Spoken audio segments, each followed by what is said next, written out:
there will be variations at every 50 kilometers, 100 kilometers.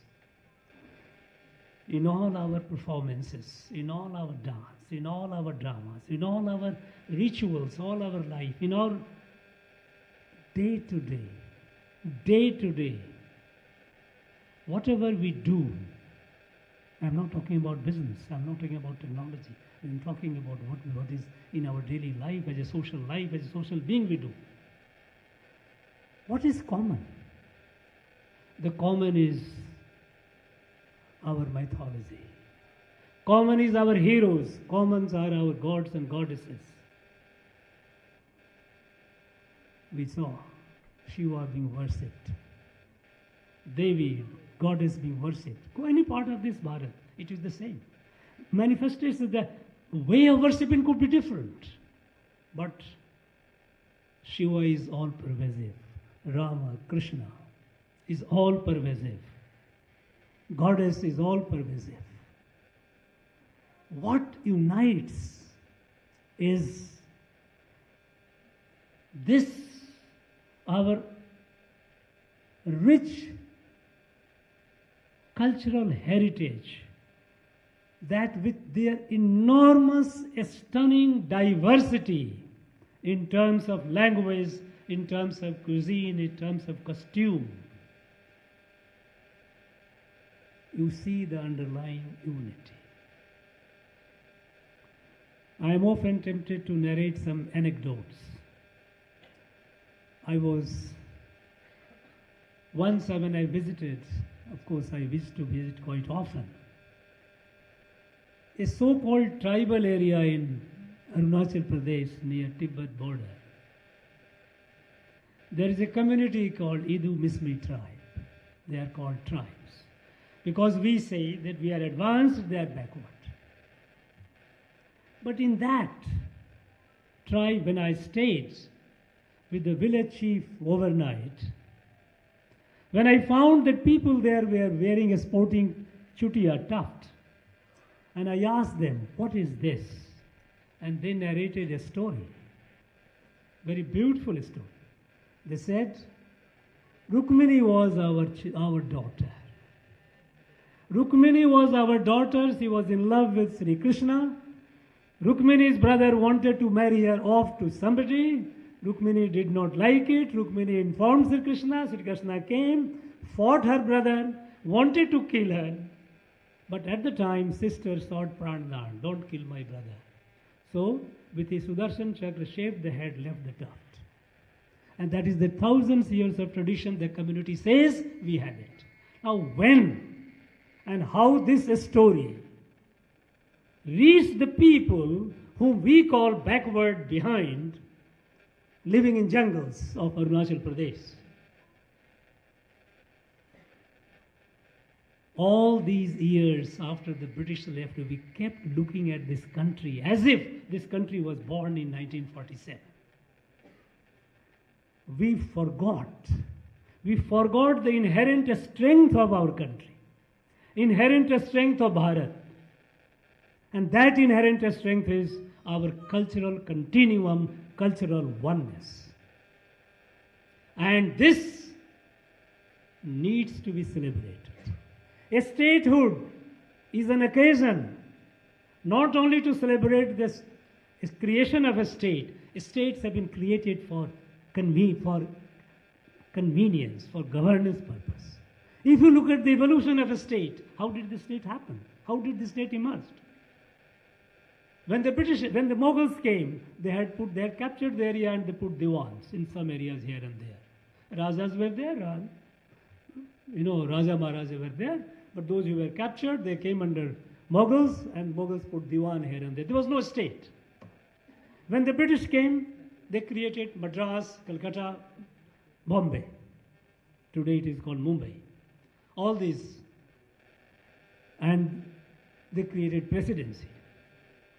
So when the British were here, there were 3 British presidencies and there were more than 600 Rajas or some Ranis. There was no state. There was no state. Then, for the sake of administrative convenience, they started creating provinces. not even 100 years back. At the time when British left us, we had about 17 states. Today we have, I don't know, perhaps 30 or not. These states are created from time to time for regions, first for administrative convenience, then linguistic reorganization, which happened in 1956. For the purpose of convenient governance, there must be a smooth communication between the people and the government at the local level. Linguistic states were created through linguistic reorganization of India. And in 1956, so many states were created. It was at that time that Madras state, out of Madras state, Kerala, Karnataka, Andhra were created. Nearly a decade back, but that was for linguistic purposes. Subsequently, a narrative came up of development differentials. Within a state, some part are neglected, are not developed. So they struggled for a separate state. We want a separate state because the existing state was not adequately addressing. There was a sense of injustice. And that is how Jharkhand was created out of Bihar, Uttarakhand out of UP, Chhattisgarh out of Madhya Pradesh, Telangana out of Andhra, so many states. These states have been created, and rightly so, to provide efficient administration, efficient governance for the welfare of the people. Unfortunately, these are turning into a political identity. As if we are Telanganite, we are Tamilians, we are Malayali, we are Bihari, UPite and all. This divisive psychology which is being fed day to day by preeminence of politics in our life is dangerous. In this process, we are losing Bharat. India, that is Bharat, in the Article 1 of the Constitution, that Bharat, the sense of Bharat. When, thousands of years back, when our texts defined Bharat, geographical entity of it, they talked it, north of ocean and south of Himalayas. Uttaram yat samudrasya himadrasya va dakshinam varsham tad bharatam nama bharatiyat santati. That was, but we are divided. Today I find Telugu people in Tamil Nadu say, oh, we are migrant to this place. We came, how long back? We came 300 years ago or 400 years ago. Now this concept of migration, every part of people of India are living in every part, every other part. There are people of Saurashtra who are, thousands of people are in Tamil Nadu, thousands and thousands of Marathas are in Tamil Nadu. About 40,000 people from Tamil Nadu are living in Kashi. There are several thousand of people of Tamil Nadu who are living in Manipur. There are so many places. There is nothing called migrant. This political identity of a state has created a concept of migrant within India. This is dangerous. We must not let it grow. And this celebration that we are having today is essentially a celebration of our cultural continuum. Celebration of Bharat.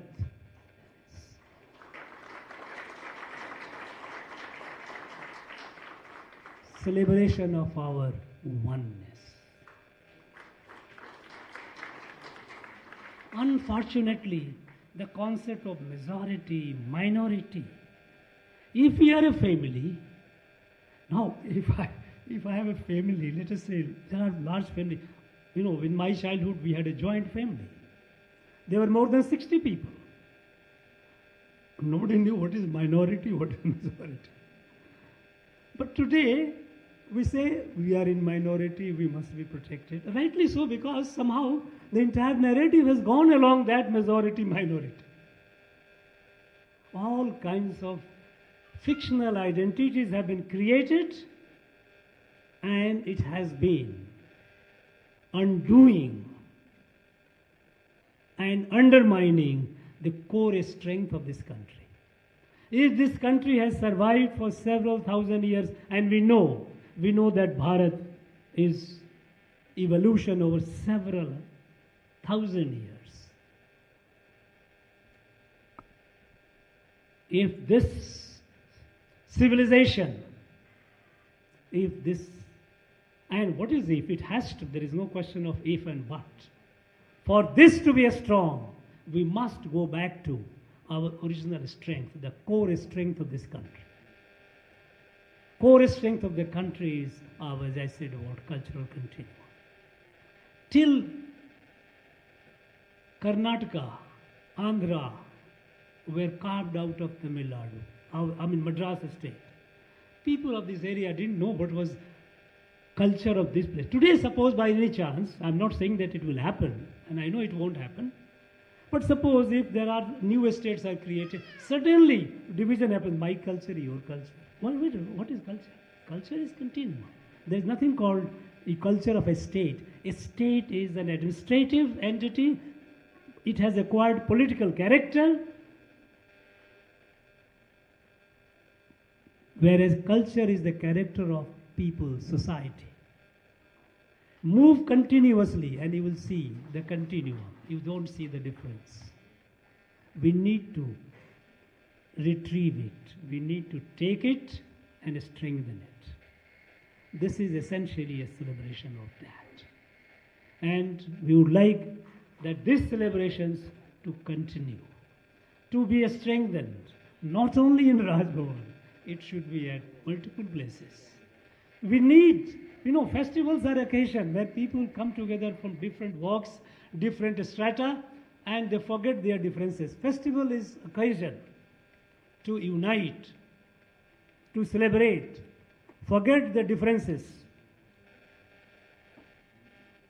It should be the festival. And that is essentially the idea of. And such ideas come to this great man, our Prime Minister, when he shared that we should do that. We must do that. This must go down to every level. I would like this festival to be celebrated in all the universities, in all the associations, at every place. The fact that you all responded to our invitation. Some of you have come from Hyderabad. It's a deed, a very, very touching experience for me, for us, for all of us at the Raj Bhavan. I once again wish all of you and all my Telugu brothers and sisters wherever they are, all the very best. Let us all live like a kutumbam, like a family. Let us, in coming days, let us celebrate such events with a greater gaiety, with much more greater fervor. Thank you very much. Jai Hind. Thank you, sir. Thank you so much. We thank the Honorable Governor and the other dignitaries for making this Telangana Statehood Day celebration a grand success. We request our dignitaries to raise for the national anthem.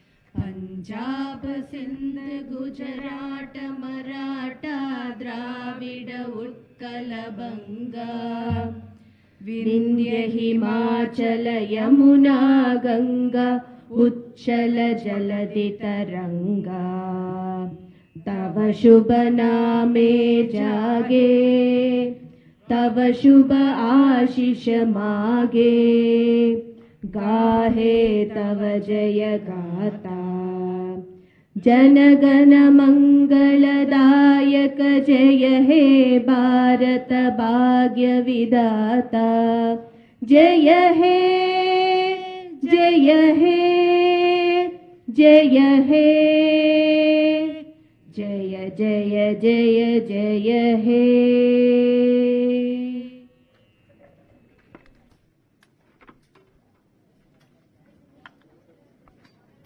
Thank you, ladies and gentlemen. We request you to